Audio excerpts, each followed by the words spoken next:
Jadi ingin menjelaskan tentang perencanaan kopling yang terdiri dari 3, yaitu 1. Penentuan daya rencana. Poros yang akan dirancang adalah poros transmisi yang digunakan untuk mentransmisikan daya dan putaran besar. Berikut adalah data-datanya, di mana P sama dengan daya yang ditransmisikan, satuannya kilowatt.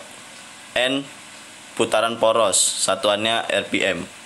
Penentuan daya rencana diperoleh dari rumus PD sama dengan FC kali P, di mana PD sama dengan daya rencana, FC sama dengan faktor koreksi, dan P adalah daya yang ditransmisikan. Ada beberapa jenis faktor koreksi yang sesuai daya yang akan ditransmisikan sesuai dengan tabel di bawah ini. Bisa kita lihat di tabel berikut.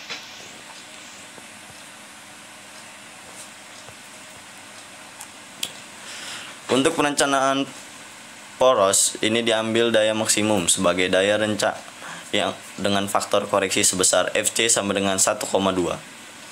PD sama dengan 1,2 kali 70,87 K, yang berarti PD sama dengan 85,044 kW. Perencanaan diameter poros kopling. Diameter poros kopling dapat diperoleh dari rumus berikut di bawah ini. Ya, bisa kita lihat rumusnya, di mana DS sama dengan diameter poros satuan mm, TA adalah tegangan geser izin, satuannya kilowatt per milimeter, KT sama dengan faktor koreksi tumbukan, harga berkisaran antara 1,5 sampai 3, CB sama dengan faktor koreksi untuk kemungkinan terjadi beban lentur. Dalam perencanaan ini diambil 1,0 karena diperkirakan tidak akan terjadi beban lentur. T sama dengan momen puntir yang ditransmisikan, satuannya kilogram per milimeter. Untuk harga faktor koreksi tumbukan KT diambil sebesar 2,5, maka diameter poros kopling yang direncanakan adalah sebagai berikut. Bisa kita lihat hasilnya. Berikut adalah jenis tabel, jenis-jenis pasak dan ukurannya. Ya, bisa kita lihat ada ukuran nominal pasak, B kali H, ukuran standar tinggi, pasak prismatik, pasak luncur, pasak tirus, ukuran standar tingginya, ukuran standar tinggi 2, pasak prismatis, pasak luncur, dan pasak tirus. Kemudian referensi, diameter poros yang didapatkan. Berikutnya adalah perencanaan pasak dan alur pasak. Pasak adalah suatu elemen mesin yang dipakai untuk menetapkan bagian-bagian mesin seperti roda gigi, sproket, puli, kopling, dan lain-lain.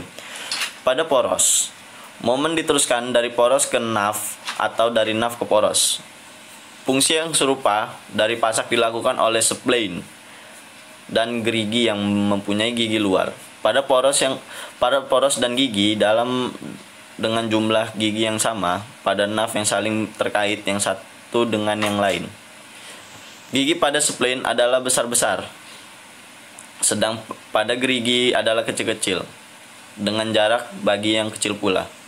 Kedua-dua dapat digeser secara aksial pada waktu meneruskan daya. Berikut adalah data-datanya. Daya yang ditransmisikan P sama dengan 7,4 kW. Putaran poros NT sama dengan 6000 rpm. Faktor koreksi FC sama dengan 1,2. Daya rencana PD sama dengan faktor koreksi dikali dengan daya yang ditransmisikan, menghasilkan 8,52 kW. Pasak umumnya dapat digolongkan atas beberapa macam, yaitu pasak benam, pasak singgung, pasak rata, pasak plana, pasak jarum, pasak tembereng. Menurut letaknya, pada poros dapat dibedakan antara pasak plana, pasak rata, pasak benam, dan pasak singgung, dan umumnya penampang segi 4. Dalam arah memanjang dapat membentuk prismatik atau berbentuk tirus. Pasak benam prismatik adalah kasus yang dipakai sebagai pasak luncur. Di samping macam di atas ada pula pasak tembereng dan pasak jarum. Pasak luncur kemungkinan pergeseran aksial roda gigi dan lain-lain. Pada porosnya seperti spline, yang paling umum dipakai adalah pasak benam dan pasak meneruskan momen yang besar. Untuk perancangan spline, spring, putaran dari poros penggerak akan diteruskan ke flywheel dan plat gesek melalui plat penekan. Dengan berputarnya plat gesek, maka poros yang digerakkan akan ikut berputar dengan perantara nav dan spleen. Fungsi spleen adalah sama dengan pasa, yaitu meneruskan daya dan putaran dari poros ke komponen-komponen lain yang terhubung dengannya, ataupun sebaliknya.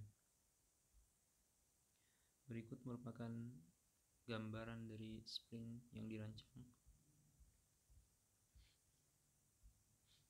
Selanjutnya, yaitu spesifikasi spleen untuk berbagai kondisi operasi berdasarkan standar SAE. Dapat dilihat pada tabel 4.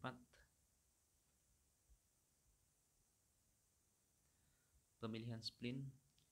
Besarnya gaya yang bekerja pada spleen dapat diperoleh dari persamaan MP sama dengan F dikali R, F sama dengan MP per R, di mana MP yaitu momen yang bekerja pada poros, F gaya yang bekerja pada spleen, dan R jari-jari rata-rata spleen. Persamaan untuk mencari spesifikasi spleen yaitu lalu jari-jari rata-rata spleen dapat diperoleh dengan persamaan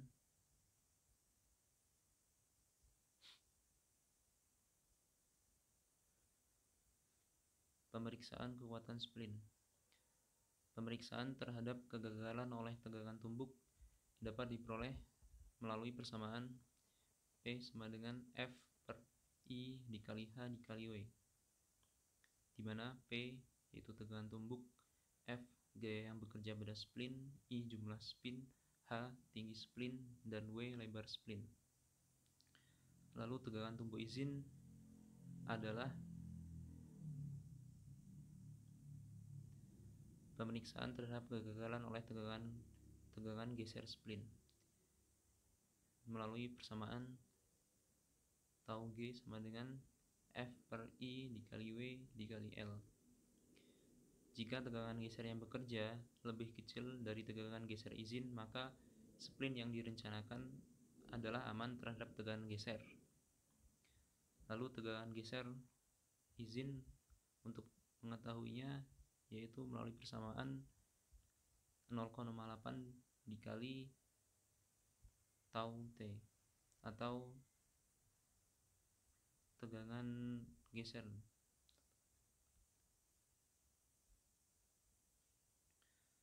Selanjutnya yaitu perhitungan. Bahan yang digunakan untuk membuat spleen adalah S5 5CD dengan kekuatan tarik bahan 90 kg per meter kuadrat. Dari data dan tabel, maka spleen number yang diambil adalah 4.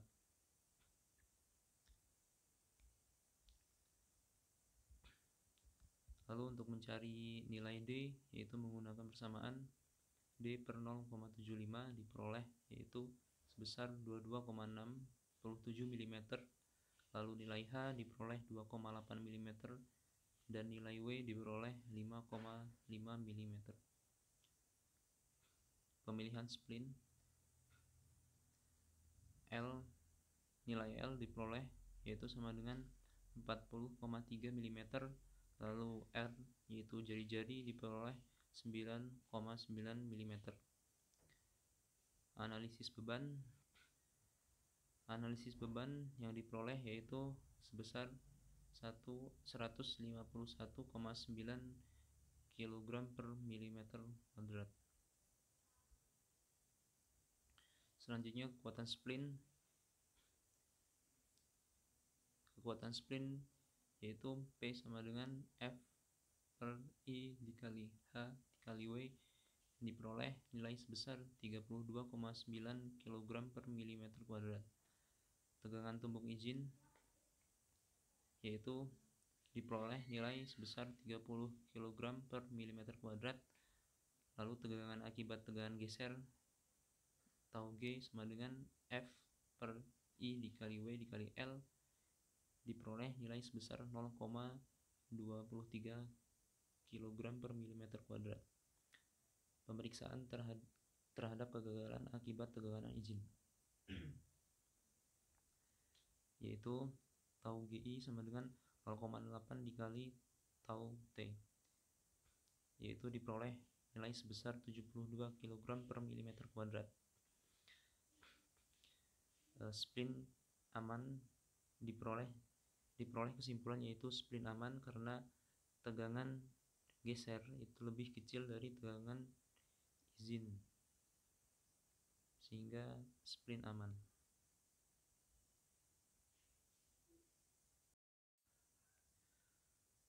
Perancangan plat gesek. Plat gesek berfungsi untuk memindahkan daya dan putaran dari flywheel atau roda penerus ke poros yang digerakkan. Transmisi daya dan putaran dari flywheel dengan plat gesek akan ditekan oleh plat penekan. Berikut merupakan gambar dari plat gesek, di mana D yaitu diameter luar plat gesek, D kecil diameter dalam plat gesek, A tebal plat gesek, dan B lebar plat gesek. Analisa gaya dan momen gesek. Tekanan pada bidang plat gesek tidak dapat terbagi rata pada seluruh permukaan. Makin jauh dari suhu poros, tekanannya makin kecil.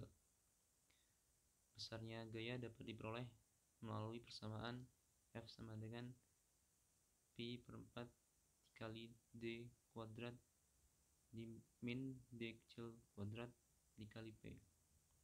Dan momen diperoleh melalui persamaan Mg sama dengan mu dikali F dikali D plus D kecil per 4, di mana F yaitu gaya yang menimbulkan tekanan pada plat gesek, Mg momen gesek yang bekerja pada plat gesek, D diameter luar plat gesek, D kecil diameter dalam plat gesek, P tekanan rata-rata pada bidang gesek, dan mu koefisien gesek. Selanjutnya, koefisien gesek antara berbagai permukaan beserta tekanan yang diizinkan. Bisa dilihat pada tabel.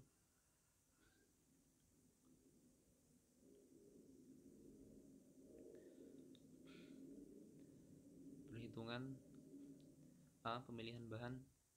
Dari tabel 2.5, bahan permukaan kontak plat adalah besi cor dan asbes dengan koefisien gesek antara 0,35 sampai 0,65. Diambil harga koefisien gesek adalah 0,62 PA sama dengan 0,007 dikurang 0,07 kg mm². Diambil harga PA adalah 0,007. Analisa gaya dan momen. Analisa gaya melalui persamaan F sama dengan Pi per 4 D kuadrat dikurang D kecil kuadrat kali P diperoleh nilai sebesar 3,5 dikali 10 min 3 D kuadrat. Momen gesek diperoleh nilai sebesar 8,73 dikali 10 pangkat min 4 D pangkat 4. Penentuan ukuran plat gesek, di mana nilai T yaitu sama dengan 157.1507,06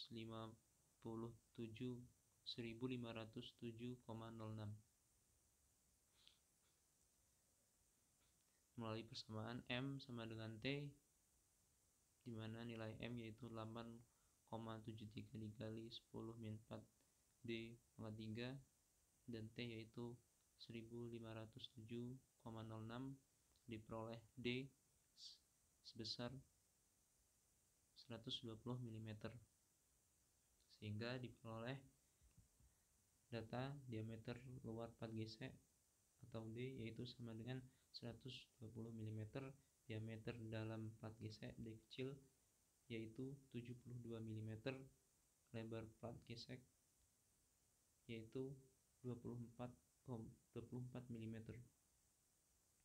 D menentukan tebal plat gesek. Tebal plat gesek dapat diperoleh melalui persamaan P sama dengan M dikali D dikali N dikali T dikali Z per 0,75 dikali 10 pangkat 5 dikali 3600, sehingga diperoleh nilai sebesar yaitu P sama dengan 0,163.